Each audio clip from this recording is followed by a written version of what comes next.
అత్యధిక ప్రేమ స్వరూపి అయిన దీర్ఘశాంతపరుడు నిత్యము వ్యాజ్యంబు చేయడు.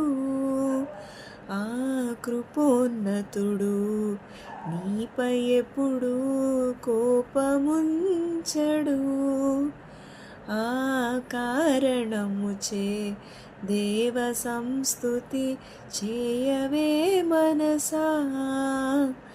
దేవ సంస్తుతి చేయుమానా జీవమా యెహోవా దేవుని పావనా నామము స్తుతించుమా. నాయంతరంగములో వసించునో సమస్తమా. ఆ కారణముచే దేవ సంస్తుతి చేయవే మనసా.